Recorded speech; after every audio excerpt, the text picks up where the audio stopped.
Hey, Howard Jacobson here. Welcome to today's Plant Yourself podcast. A quick reminder, this podcast is free for everyone and supported by patrons. So if you would like to find out about becoming a patron of the show and helping us out, helping defray the cost, helping to spread the message, you can do so at plantyourself.com/gift. Thanks so much and enjoy today's episode. Hey everyone, welcome to the Plant Yourself podcast. I'm your host, Howard Jacobson, and this is an attempt to get back to normal a little bit. It's an actual interview with an actual fascinating guy with a great story. And so I've been doing, these daily COVID-19 lockdown ruminations. And so it's nice to start to get back to the original mission of the show, which was not just to share my thoughts, but to introduce you to amazing, wonderful, inspiring people. And today's guest is no exception. His name is Michael Schwarz, and he is the founder of Treeline Cheese, which is a nut-based, a plant-based cheese company that has been growing by leaps and bounds. And to be honest, the reason that I wanted to interview him really had nothing to do with the cheese, but with his childhood, his past, his family legacy. His father, Harry Schwarz, was one of the leading figures in the anti-apartheid movement in South Africa. He was a lawyer who actually represented, I think, one or two of the defendants in the famous Rivonia trial, which was the trial in which Nelson Mandela was sentenced to all those years in prison. Apparently, Harry Schwartz's client or clients got off, so I don't know whether he chose well or whether Nelson Mandela would have had a very different life trajectory if Harry had been his lawyer. But I talked to Michael about what it was like to grow up in that household, what it was like to be essentially an enemy of the state, to be surveilled, to see injustice all around him and have a very limited palette of expression to deal with it, which, as it turns out, really informed his journey to veganism. And it's really fascinating looking at the parallels, not necessarily between the systems of injustice themselves, but in terms of how one responds to a system of injustice that is so deeply entrenched in your society that most people can't see it, don't see it. And are you going to drive yourself crazy by fighting it every minute of every day? Or do you pick your battles? Or how do you become an activist? So that's essentially the conversation that we ended up having, that we talk a lot about the history of South Africa. We talk about the dairy industry and why Michael finds it so objectionable, and of course why I do as well. And so I hope you really enjoy this conversation. A couple of things before we get started. One is I'm so grateful to all the people who have been supporting Plant Yourself, supporting the show, supporting the mission, supporting me and my family, especially as we were in that limbo in South Africa, unable to get out. So we're back in the States. And if you would like to continue gifting support for the show, you can do so. There's a tip jar at plantyourself.com/gift. Also, Josh and I have a new book, Use the Weight to Lose the Weight. It's $1.99, I think, on Amazon, but we couldn't get the audiobook up on Audible due to various technical issues, so I self-published it, and you can find that at sicktofit.com/badass, and that's Josh reading Use the Weight to Lose the Weight, an uncensored, straight look at what it was like to lose the weight by becoming a runner, and the not so pretty sometimes journey and challenges that Josh faced, so that other people might also benefit from his experience. Finally, the new WellStart Coach Training Program is going to begin on May 11th, and you can find out all about that and sign up for an enrollment interview at wellstartcoach.com. All right, so let's jump in right now with our interview with Treeline Cheese's Michael Schwarz. Michael Schwarz, welcome to the Plant Yourself podcast. Hi, thank you. I'm very happy to be here and happy to meet you and share with you. Yeah, so we've been planning this for a while, but it looked like, first of all, you were going to be in South Africa, and then I was going to be in South Africa, and then I couldn't get out of South Africa.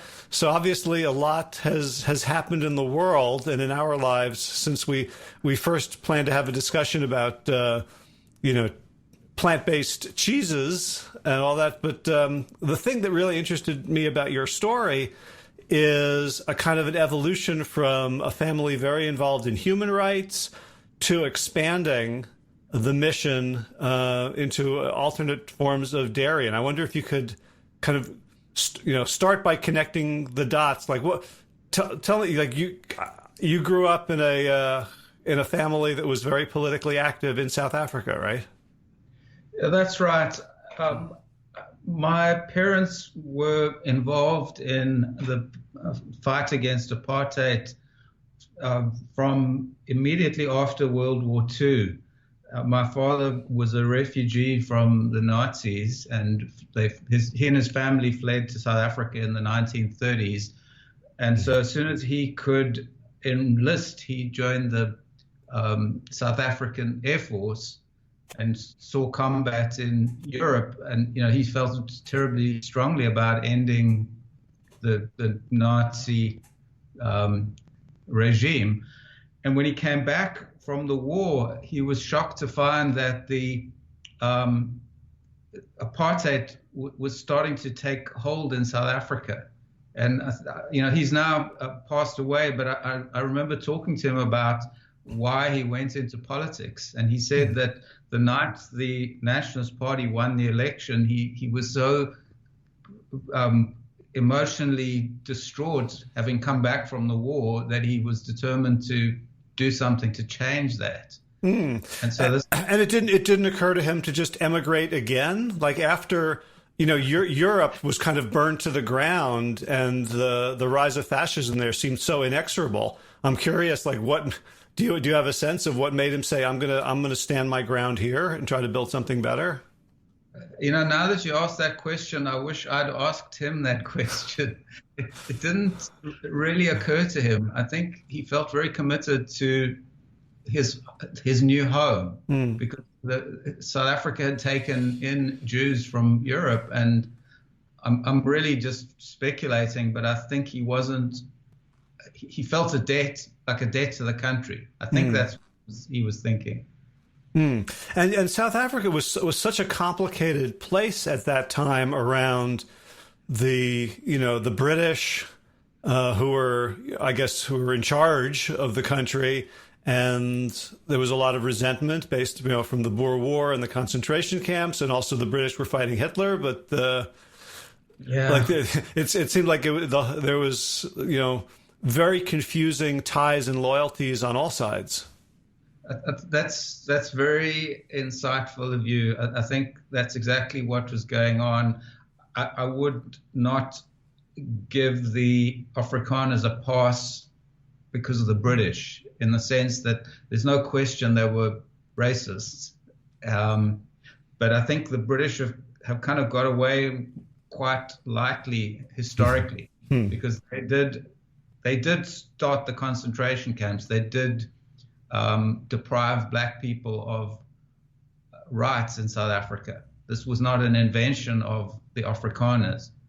And just for people who are watching or listening, the concentration camps interned Afrikaans women and children, and this was in order to try and win the Boer War. And by the end of the war, more women and children had died in the camps than soldiers in combat. And people don't really like to talk about this, but it's true, and it's a shameful stain on the British government. So sorry, I got a bit sidetracked. No, that's great. That's very useful historical context for folks. My wife grew up Afrikaans in Bloemfontein, so I, from that community, there is still 110 years later a lot of bitterness.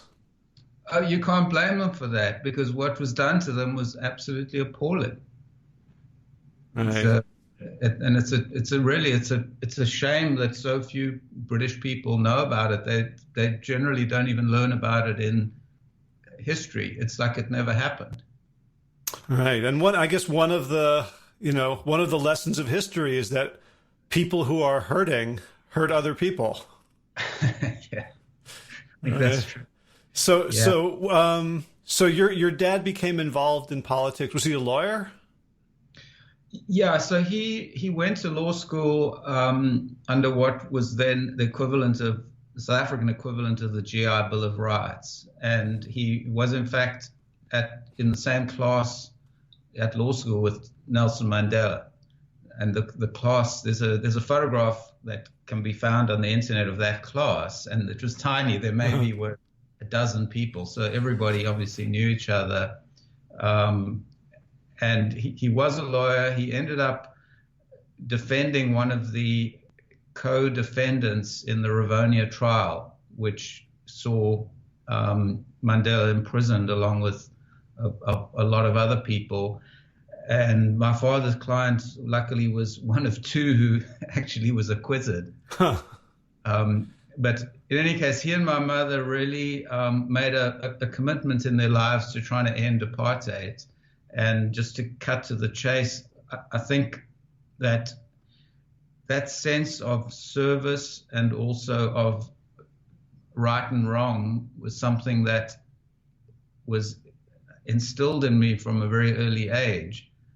And it didn't take a lot for me to say, well, if there's injustice, it's injustice. If there's injustice against people, injustice also applies to any sentient being.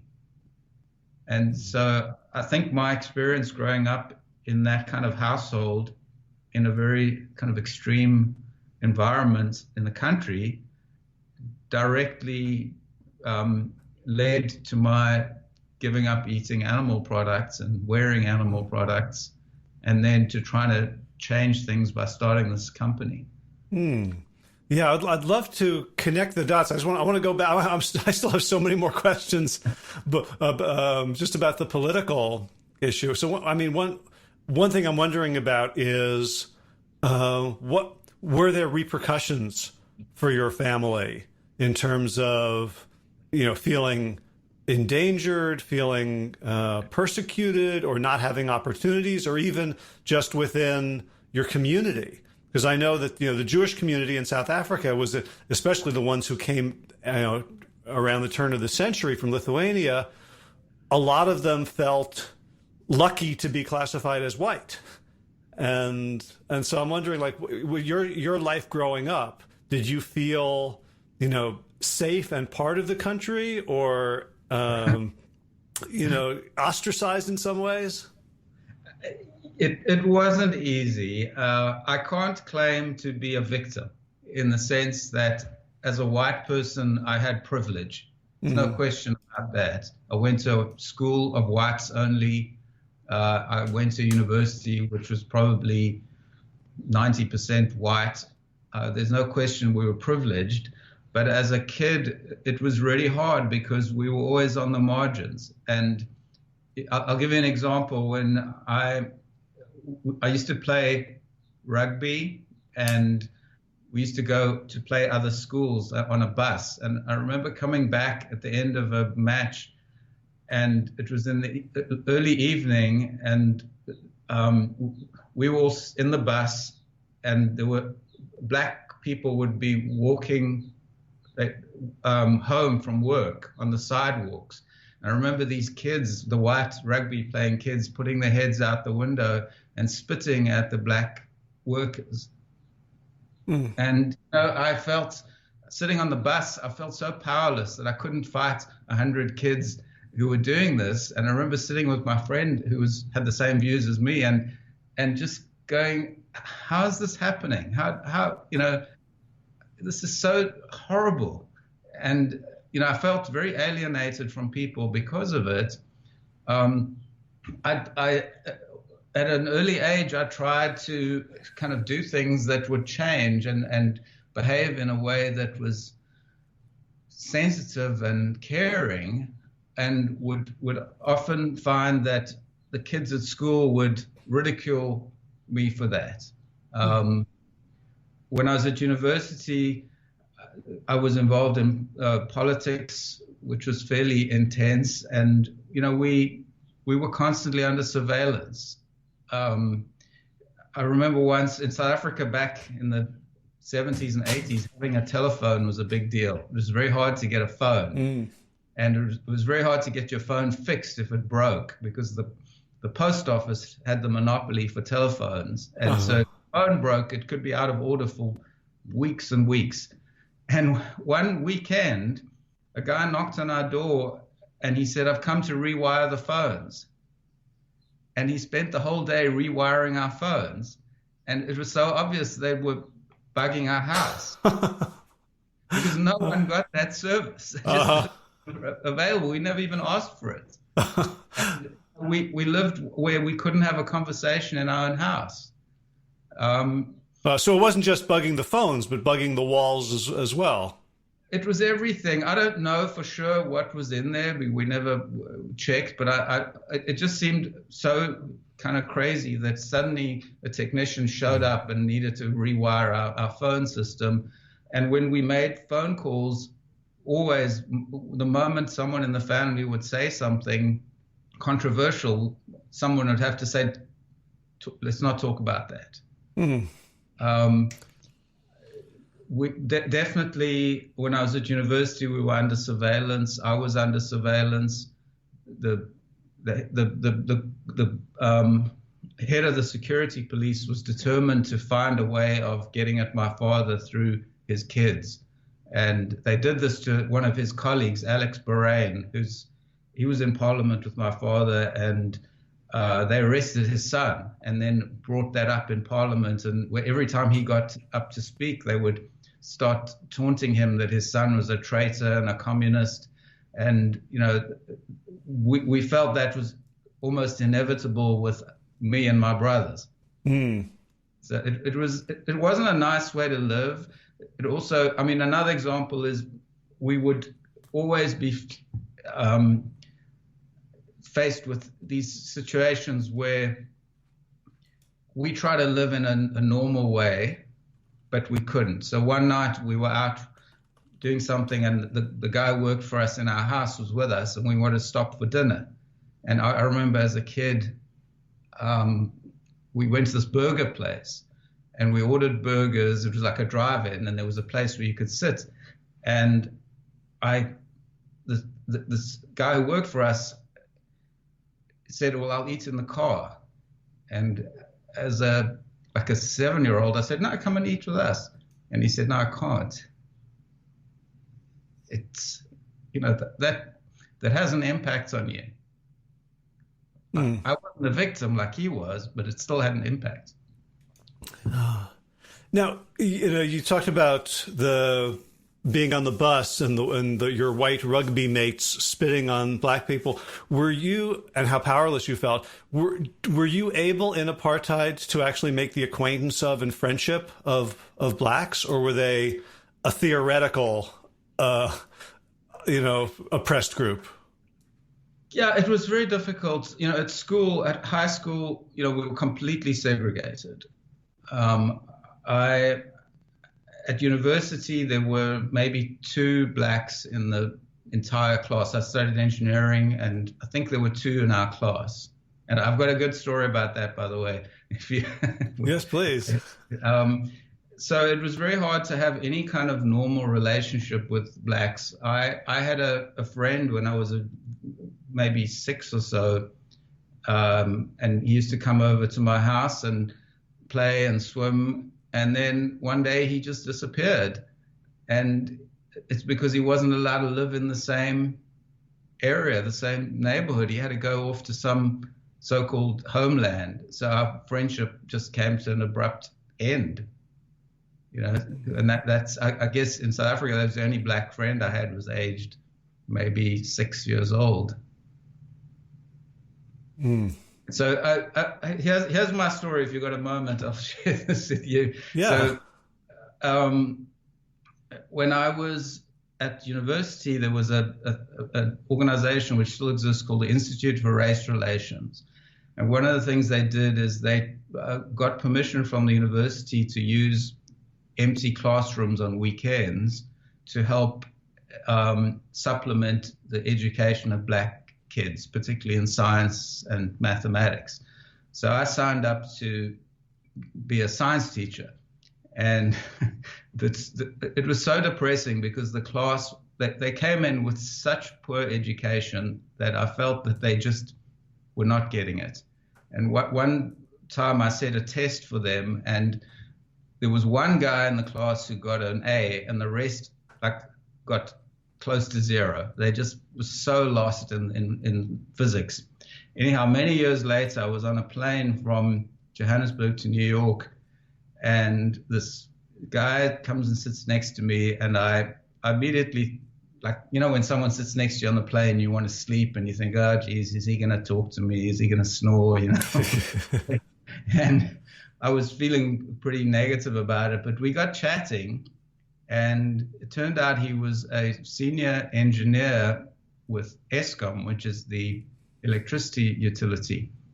And he was on his way to Mali in order to help them design a power plant.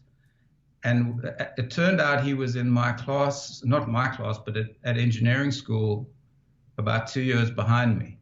He was one of the few black people. And I then mentioned to him these classes that I used to teach, and I told him how frustrated I was and how I felt I was just wasting my time. And he looked at me and he laughed and he said, "You weren't wasting your time at all." And he said, "I was in one of those classes." And he was in my class, but he said, "And I can show you any number of doctors, lawyers, accountants, engineers who owe their careers and their success to getting that extra help." And it just struck me. At first, it made my day. It was like one of the best things that anyone could ever tell me. But it just made me realize that things you do actually do make a difference. You might think it doesn't make a difference, but it does. And even it's the way you eat, what kind of clothes you buy, the way you treat people just in your daily life. It does make a difference. Yeah, and that must have been, I'm imagining, for you, something of a very liberating revelation to grow up in the shadow of a father who was, he was on a stage writ large, right? Like he was fighting against, Terre Blanc. He was in Parliament. He became the first, I think, the first opposition party ambassador to the United Nations. Like, to say the little things I do can make a big difference too. I'm wondering, because I grew up. My father was not of the same stature, but he was a local, regional political figure. He was on the newspaper and on the television, and I had that same sense that, well, he's doing big things, and nothing I'm doing measures up. I'm wondering, like your navigation of that. No, that's exactly right. That's exactly right. And I would always defer to him in that I felt that he had the platform and it wasn't up to me to destroy that platform. In other words, by my getting involved in politics, I could have adversely affected his standing. And that was a restraint on me. I didn't do a lot of things that I might have, like go to jail. But that's right, and I think that it's important for everybody to realize that you can only do what you can do, and the fact that you can't do something huge doesn't mean you shouldn't do anything. So let's transition a little bit to the arc of your career. So you talked about expanding from humans to all sentient beings. Did you grow up around animals? Like how did the non-human world enter your consciousness? Yeah, so we always had dogs, and my mother was somebody who always was willing to take in a stray, whether it was a stray person or a stray animal. Hmm. The first dog that I remember was actually a stray and had puppies in our house. And so, and one thing that's quite sad, I think, is that anybody who came to our house during that apartheid era, who knocked on the door with a hard luck story, got something from my parents. And when apartheid ended, and the kind of crime started growing badly in South Africa, my mother one day said to me, what really hurts me is that I'm scared to open the door to people these days. Mm. I had the same conversation with other women of her generation who said exactly the same thing. But that's an aside. So animals, there was always a bird with a broken wing, or, there was always something in our house. And my mother definitely encouraged me and my brothers to care about these animals. My family was by no means vegan or even vegetarian, but I did grow up around animals. I see. So it sounds like there was this ethos of, we don't put lives on a hierarchy, right? Like South Africa was all about which bodies are worth more, which bodies get more rights. And it seems like that the kind of obliteration of that hierarchy allowed you to say that there's no place for me to stand where I can judge one better than the other or more deserving than the other. Yeah, I think that's right. And there's another thing, and that is that the vast majority of people around us were perfectly happy with apartheid. If you ask them, do they like it or not like it, a lot of them would say, we don't like it, but we just go along with it. Mm-hmm. And what I got out of my experience was that you don't have to go along with things just because other people are doing them. And I think that was the big thing, that even if it can be difficult and uncomfortable at times, you just don't have to accept the status quo. And that was really the big one. And obviously underlying that was the sense that everybody's equal, that there aren't some people who are special and have special privileges because of their skin color or religion or, who their parents are, that sort of thing. Mm. So what year did you go vegan? Oh, that's a good question. It's probably 15 years ago. Okay, so like 2005 or so. Yeah.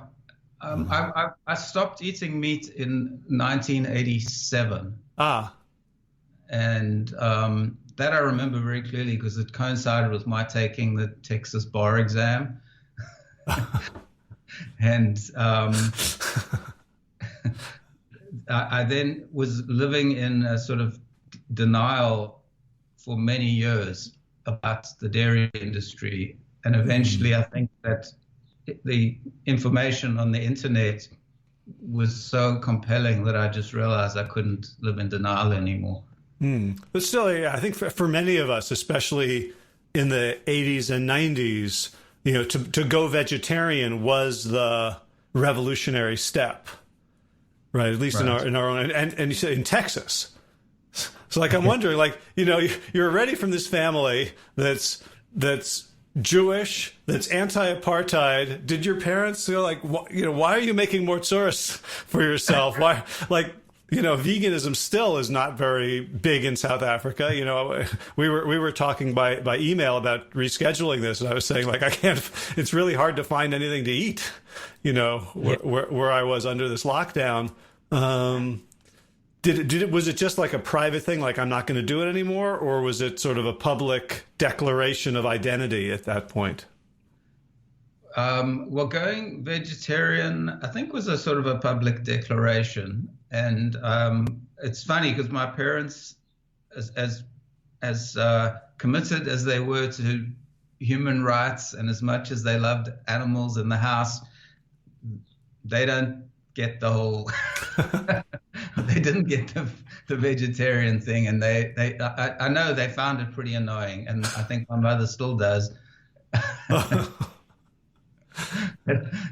With going vegan, it was more like just a progression where I just slid into going vegan, and one day said I'm just not buying cheese anymore. Okay. And so as I don't know, as you when you first went vegetarian and as you progressed, did you find a community? Like, how did that affect your life outside of what you put into your mouth? Yeah. So I was living in Dallas, and I connected with a group there called the Animal Connection of Texas. And I have to say that the people in that group were amazing, and it was very supportive and helpful, because in 1987 in Dallas, it was pretty much, finding vegetarian food was hard. And I was a lawyer, and I had to go on a lunch with some clients, and I said to the waiter, have you got anything vegetarian? And the client across the table from me said, "You're vegetarian, so where'd you get your meat?" And I said, "What do you mean? I don't eat meat." He said, "No, you don't understand. Where'd you get your meat?" And after a while, I realized he meant protein. And it was so like meat and protein were synonymous. Uh-huh. And so having the Animal Connection of Texas, they'd have potlucks and things like that. That was really, really very helpful. Mm-hmm. Okay. So you went to law school in the United States. Yes. Did you live here for a while after that, or did you return to South Africa? No, I went to law school. I practiced law in Dallas for a few years, and then I moved to England. I lived in London for a while, and then came back and lived in New York, New Jersey. Gotcha. Oh, where in New Jersey? All over, in Princeton and in Bergen County. Oh, I lived in Princeton from like 83 to 2005. We definitely overlapped. Oh. About 1990. Huh. Okay. Did you go to the Jewish Center? I didn't. Okay. When I was in college, I taught at the Jewish Center, and then I led the high holiday services at Princeton University. I went to those. Oh, I was the cantor. Really? It's a blank. I'm sorry. Well, I'm not gonna sing, so you'll have to take my word for it. Wow. Yeah, amazing. that was with first we had Eddie Feld, who was the rabbi, and then Jim Diamond. It's a blank. I did go to the Rosh Hashanah service, and it was sort of upstairs somewhere in a building on the campus. Okay. I used to do it at Alexander Hall, so there was an upstairs gallery. Okay. That's funny. All right, so you were a practicing lawyer, obviously. Well, I don't know. Maybe are you still practicing, or you started a company, a plant-based company? Like, how did that come about? Well, I was practicing law. I did intellectual property law, and I at some points I just felt like I'd run out of steam, and I felt that I'd lost my passion, and I said to myself, would you want a lawyer who's lost his passion? And when I answered that question, I said, well, then you've got to phase yourself out of this. Now, I'm still licensed as a lawyer, as a patent attorney in New York. I'm licensed in New York. But towards the end of my law practice, I started a business with one of my clients, and we were very successful in a very short time, which gave me a big cushion for some other explorations. And so I looked around and tried to find something that I could do that I felt really passionate about. And that's really how I started the company, because I liked cheese. I like to eat cheese. I used to travel to Europe a lot for work and eat really great French and Italian cheeses. And I thought, well, why not combine that love of food with something that's going to really change the world. And if I give people something that they really love, then it's going to be a lot easier for them to give up the dairy, and that's a powerful force for change. So did you know anything about making cheese or plant-based cheeses? And like, what year was this? Let's start there. This was about 20. I started the company in 2011. That's when I incorporated it, I think. Okay. And, I started experimenting around about the same time. I did not know anything at all about making cheese. I didn't know anything about the food business. I've got a book out of the library on cheese. I looked at stuff on the internet and just experimented until I came up with something. Huh. Because I'm trying to remember like what vegan cheese looked like in 2011. I think, it didn't melt very well. They had different sort of hues of yellow, but it was pretty grim, as I recall. Yeah, Deo was just getting started. And, okay. I think they made a huge contribution to advancing it. And then the most interesting one was Dr. Cow, because Dr. Cow was making good vegan cheese very early on, and they still are. Okay. And in fact, I tried to invest in Dr. Cow, and they didn't want my investment. Oh. Okay, so you decide, okay, I know what I like. I don't know anything about the food business or about making cheese. So was the book about making vegan cheese or just making cheese in general? Just making cheese. So how did you, I'm trying to think, how would you translate the instructions for, I don't know, rennet and milk and bacteria and all that into, almonds and cashews and what, it was just background in the sense that I had no idea how cheese was made, and reading a book helped me understand that. But then I really had to go back to basics and work out how to make this particular cheese. And there was so much trial and error, and so much frustration and disappointment. Were you able to hire people, food experts and stylists and things like that?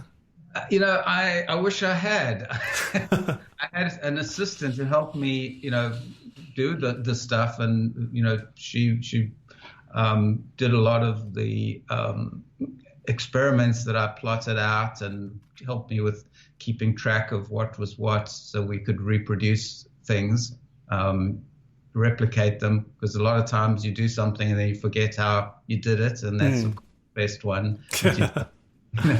But I really didn't go into this in what I would call the American way, which would be raise a pile of money, get a bunch of experts, and build a company. That's how Kite Hill did it. And I just didn't. I did it in my kitchen. Okay. Did you think you were going to succeed? So, firstly, I don't handle failure that well. So I've never been comfortable with failure, although I think it's perfectly respectable to fail. But I didn't really know what success looked like, to be honest with you. I didn't picture the company as it is now. I didn't picture the brand being on shelves in Whole Foods and I just pictured making nice cheese which I could sell in the neighborhood in upstate New York, basically, and maybe New York City. And then it evolved. It just grew. So when did you first pivot into, like, when did you first think, I've got something here? There definitely was a moment, which was when we got distribution with a major distributor, and we started getting into Whole Foods in the Northeast, Whole Foods in the Mid-Atlantic region. And before I was, we were driving around with a cooler of cheese from one store to the next trying to sell it. And then one day, a 53-foot trailer pulled up to the facility and we loaded a pallet of cheese onto it. And I knew then something was happening. Uh-huh. Gotcha. And so when you started making, did you have a sense like we want to make, like the big contribution you wanted to make was just people were going to taste this and be able to let go of dairy? Or were you thinking like we're going to replace the cheese on pizza? Or like were there any sort of fantasies of impact? Not really. I mean, I just wanted to make something that people would like and would then eat. Other vegans like me would then not be frustrated. And then, their friends maybe would taste this and go, wow, that's not bad.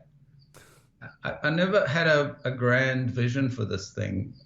Now it's changed now. I mean, now I've got a professional CEO and I've got a board of directors and investors, and it's a whole different thing now.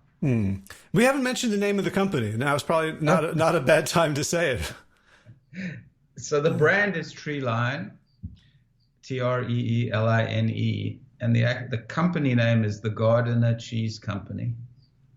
The Gardener Cheese Company. Gardener Cheese. And the reason why it's the two different names is when I started the company, I needed to incorporate, and I used to do a lot more gardening than I do now, but I was busy gardening and weeding and doing all sorts of things, and I thought, well, what better name than a gardener? It's nurturing, and instead of farming cows, we're gardening. That's how I got that name. Gotcha. And Treeline comes from the fact that the cheese is made from tree nuts? So the name Treeline comes from my taking a legal pad and writing out pages and pages of names. And one day I was walking in the woods in Mohonk near my house, in the Schwarz, and I was just struggling. I'd written down like 200 names, and I looked out. I was walking along this trail, and I looked across this kind of gorge and at the line of trees, and I went, Treeline. That's it. All right. So another sort of seat of the pants decision that seems to have worked out. Very much so. Okay. All right. So what's in the works? So you're in, I guess, like 3,000 stores now. I just noticed I saw someone from the glass door behind you walking around in a mask. So I guess you're still in production and you're following all the COVID-19 regulations. Are people still buying? Yes, people are buying. We found the sales to stores have dropped a little bit because I think the customers are focusing very much on staples at the moment, and the distributors are focusing on bringing them the staples, so things have slowed a bit. It's picked up in online. Our online store is as busy as it has ever, more busy than ever. In fact, we're just constantly going out of stock because the demand is so high. And then we supply purple carrot meal kits, and that's grown enormously. Okay. So you know Andy? I don't. No, I don't. No. I think I've met him, but I don't know him personally. Okay. So you're just supplying them? Yeah. Huh. And then what's in the pipeline, we are about to release 3 new cream cheeses, which will be plain, strawberry, and chive and onion. Those will come out. They've been delayed a little bit because of the pandemic. And then we are working on making slices and shreds. Those are in development, and we hope to have those out towards the end of the year. And that's something that's really exciting because I think that the plant-based movement is focusing a little bit too much on just being plant-based and not enough on health and sustainability. And I'm very concerned about the use of coconut oil in a lot of plant-based products. Mm-hmm. There are a lot of issues with coconut oil, and the most obvious one is the health issue, because it's just loaded with saturated fat. And so that's something I'm really concerned about. And if you, I don't want to denigrate any competitive products, but if you look at some of the competitive products, you know, if you eat one slice of this cheese, you're getting 25% of your RDA of saturated fat. Mm-hmm. You can just eat one slice. So, you know, you're going to eat way more than that. So one of the design briefs for our new slices and shreds is no coconut oil. And I'm really excited about that, because we're going to bring out a fantastic product that's going to be unique in its not having coconut oil. What is the base? Is cashews?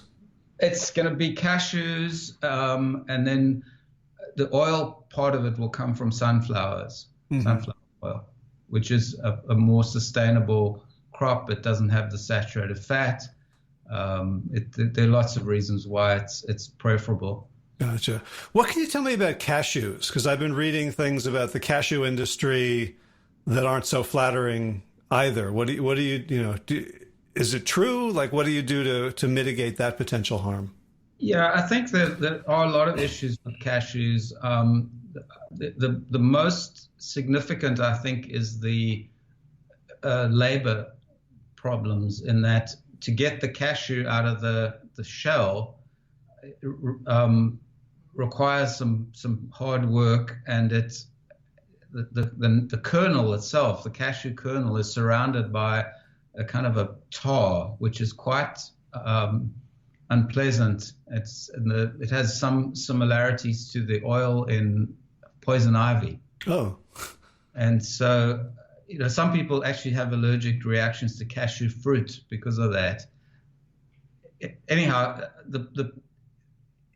a lot of the cashews in the world are hand processed, and the people who process them end up getting this black tar on their hands, which doesn't really come off ever. Oh. And it also causes burns and things. So as a company, Treeline sources its cashews from mechanically processed producers, which are in Brazil. The majority of the problems with cashew nuts are in Vietnam and India. Mm-hmm. And we've made a decision that we're just not going to buy those nuts. We're going to get them from Brazil, where they are machine processed. The plants that we get the cashews from are audited, and so we have a pretty good sense that people are treated decently. I feel very strongly about this. We could save money by sourcing our nuts from Vietnam. This is very much a live issue at the moment, because one of the primary markets for Vietnamese cashews is China, and the bottom has just dropped out of that market. So we are getting offers of cashew nuts at ridiculously low prices, and I'm declining them, because I just don't want to support that type of industry. Mm. And as a vegan with my background, I don't want to have to explain to people that I care more about cows than I do about people, because I don't. I care equally. Mm. And I'd feel terribly uncomfortable with the way cashews are processed in Vietnam. Hmm. Yeah, it seems like there's a challenge in your business, given that I can buy, you know, a tub of Philadelphia cream cheese for, you know, $1.39. That there's almost like a curve of like, how pure do you want to get?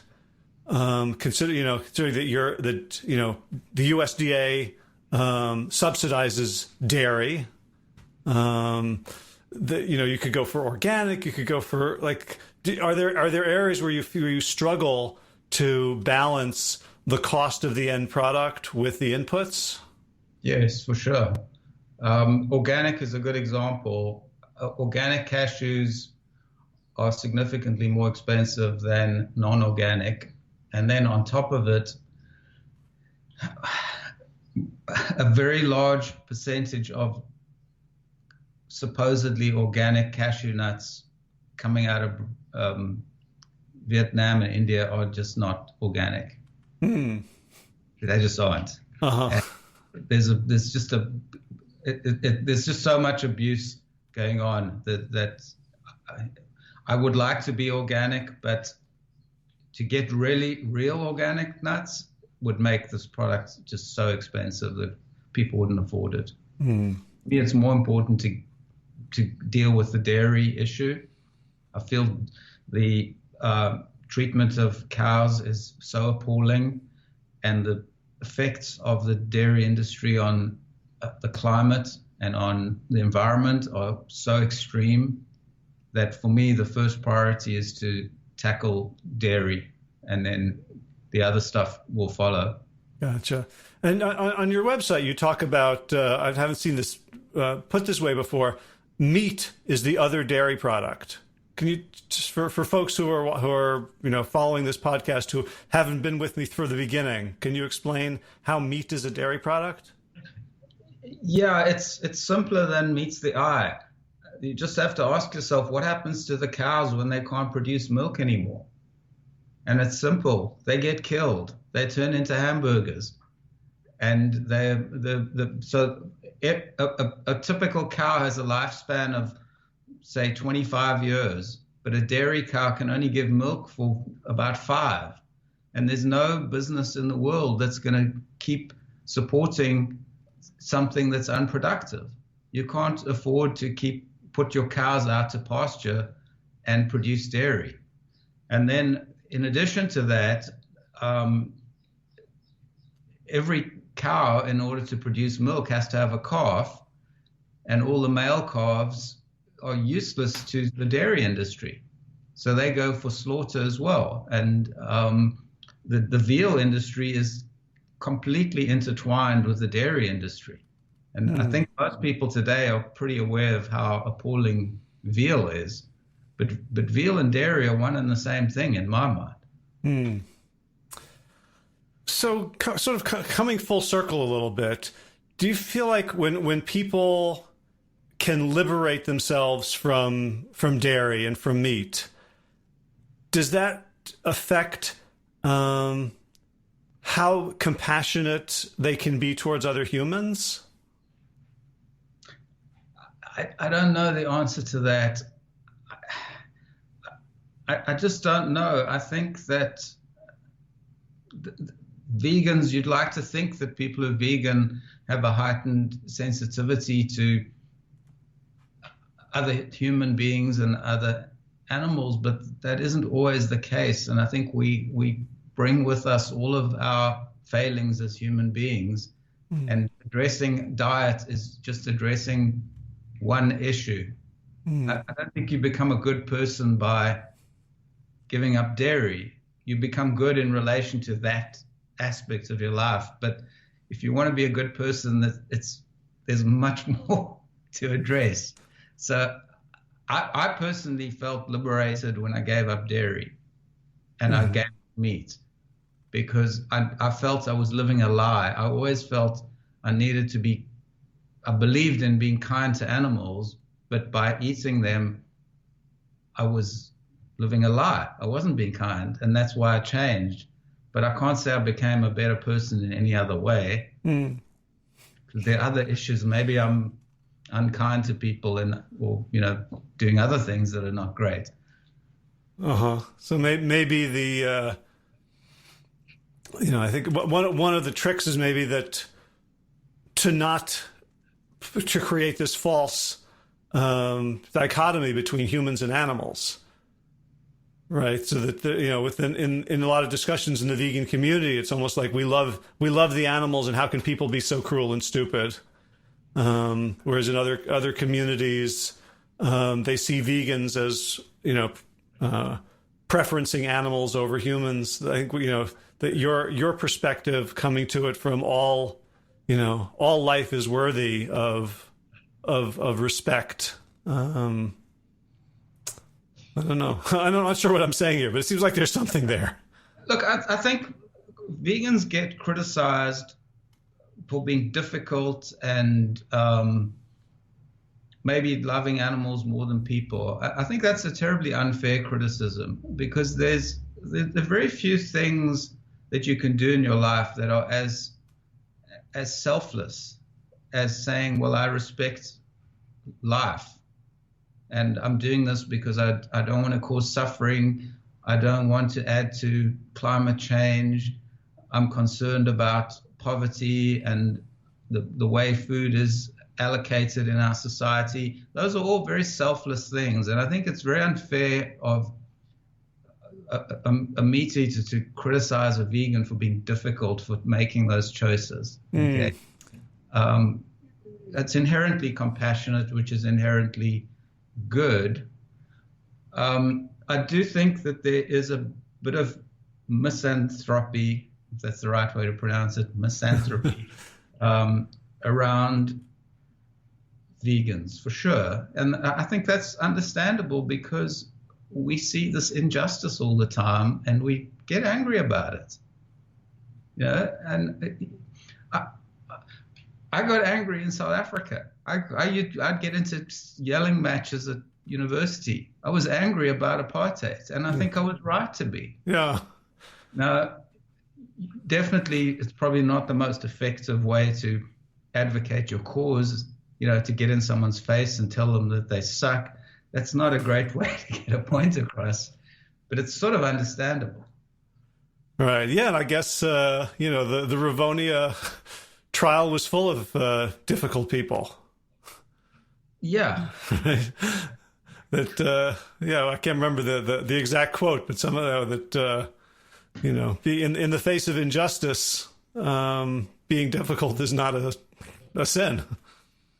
When my father died, somebody came up to me after his funeral and said, "Your father was the most difficult man I ever met." And I thought about it and I said, that's fine. Yeah. He didn't go along with things. He was right to be difficult. Right. Maybe he could have refined his message a little bit, the way he delivered it, but they're difficult issues. It's okay to be difficult. Right. And I love how at the same time you're firm, like on your website, you're very clear about the evils of animal agriculture and of dairy. And at the same time, your solution is to provide people with something that's better. Yeah, I don't think that you have to kind of suffer to live a more compassionate life. Some people think that you have to suffer. It's good to suffer, but I think you could have fantastic food and have a really good time. So why not? Right, and that's probably the way to begin to convert people. Yeah, and I mean, I'm sure you've been to like vegan potlucks and things like that, and sometimes that food is amazing. Yeah, it's just it's just fantastic. Right. So it's all gain and no pain here. Yeah. Right. Well, let us know where we can find Treeline on the web, and if people can follow you and where they can get it. Sure. So easiest way to find Treeline is to just go to the website, treelinecheese.com. Okay. And on the website is a store finder, which we've just revamped, which is really quite granular, and it'll show you exactly where you can get a particular type of cheese, because we can't get every type to every store. That's just not really feasible. You can also buy it online. If you buy purple carrots, meal kits, you can get it that way. And then it's in Whole Foods all over the country, Kroger, lots of small chains, health food chains like Mom's Organic Markets and Lassen's, and just a bunch of smaller chains as well as the big Kroger's. And we are in a major kind of expansion mode. We've got a new sales team. So you're going to see I think you're going to see the number of stores doubling in the next 2 years easily. Great. So everyone go out, give it a try. And now you have the story behind the brand. And Michael, it's been such an honor to talk to you, to hear about the arc of your journey, and to see where you're putting your energy now to make the world a better place. So thank you so much for all you do and for taking the time today. It's a pleasure. And I think it's serendipitous that you were in South Africa shortly before this. So you've maybe got a renewed insight into where I'm coming from, and also that you have your own connection with South Africa, which is interesting to me.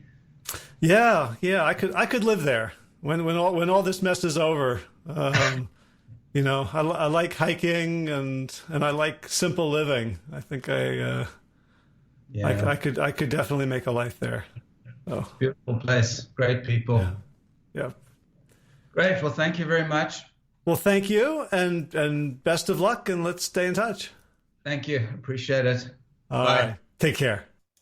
Hey, I hope you found that as fascinating, interesting, and inspiring as I did. If you want to learn a little bit more about Michael and about Treeline Cheese and about his illustrious family, you can check out the show notes at plantyourself.com/398. So I want to thank the people who have gifted money to the podcast over the past month. I stopped doing the roll call of everyone. I'll get back to it, but I really want to kind of highlight the people who've stepped up quite recently, who've made a big difference. And since there are people who have stepped up who request to remain anonymous, but I'll read those who have agreed to let me share their names on the air. Mark Jeffrey Johnson, Josie Dempsey, Karen Schmidt, Pamela Hayden, Emily Perryman, Olga Zidorowska, Allison Corbett, Richard Stone, Lauren Vaught of Edible Musings, Aaron Hasty, Sean Owens, and Sagar Naik for your generous support of the podcast. I thank you. So in running news, I did 3 miles today, which is the first run I've done in about 3 weeks. I'd done some walks, but the jet lag and some other intestinal issues that I probably picked up in South Africa or on a plane have kept me doing nothing much but gardening, which is a lot. But today was the first day I went for a 3-mile run. I was about 3/4 of a mile into it. I was actually talking to Josh on the phone when I saw my buddy Eamon running in the other direction. And, human contact is nice. So we ran together for about 1.5 miles. And by together, I mean on the other opposite sides of a road, shouting our conversation back and forth and in between the cars. But Eamon was going a little too fast. He was doing about an 8:30 pace. And so after about 2 miles, I said goodbye and I jog walked home. So that felt really good. It felt like, okay, when you run and you're doing something and then you stop doing it for a while, you feel like, well, maybe I don't do this anymore. But the run just reminded me this is who I am. This is what the body that I have inhabited does and likes doing and wants to do. So it felt really, really good. So in garden news, tons of garden news, because we've really, been pushed into, taking the whole self-reliance thing and community reliance much more seriously. So I was rereading the Bible, Will Bonsel's Essential Guide to Radical Self-Reliant Gardening, which I podcasted an interview with the author, I think it was August 2017. And it's plantyourself.com/224 if you want to check it out. And I got Will on the phone, and so we're going to be talking later today for the next published podcast about his scatter seed project. And we'll see if we can raise some interest and some support and promotion and funding to help this incredibly important project, which you will learn about in the next few days. But anyway, our garden is all about calorie crops right now. So we got 10 pounds or 20 pounds of wheat. We're gonna plow that into the back meadow. We got a few pounds of buckwheat and probably about 10 pounds of Burbank russet potatoes that are going to go into a bed today, and then all the usual stuff, the beans and the squash and the tomatoes and the cucumbers. So really taking seriously this idea of, in an era of very, very shaky global food supply chains, that the shorter the food supply chain, the more robust, resilient, and anti-fragile it is. So we're going to be trying to grow a lot of food for ourselves and also for neighbors and food banks. So right now it's a lot of soil prep, a lot of hoeing, weeding, and soon we'll get more and more crops into the ground. So let's go out with the theme music of the show from Will Ridenauer, the kora player, who has graciously allowed me to use the song Sabali Dawn, the Dance of Peace, as the theme music. Haven't played it for a while, wasn't using it in the South African edition just because one extra layer of editing just seemed too much. And the beginning, I'm sort of less formal now and just trying to talk to people. It feels good, but I do want to keep the vibe going. So here's 20 or 30 seconds of Sabali Dawn to transition you onto whatever you're going to do next. So as always, be well, my friends.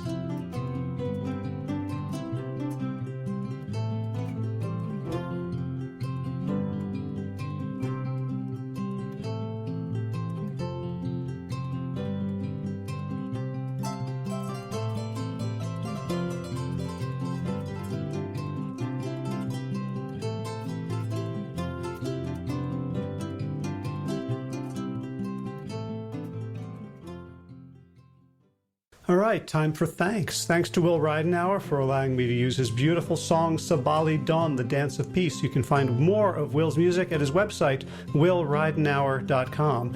And of course, thanks to all of you Plant Yourself podcast patrons.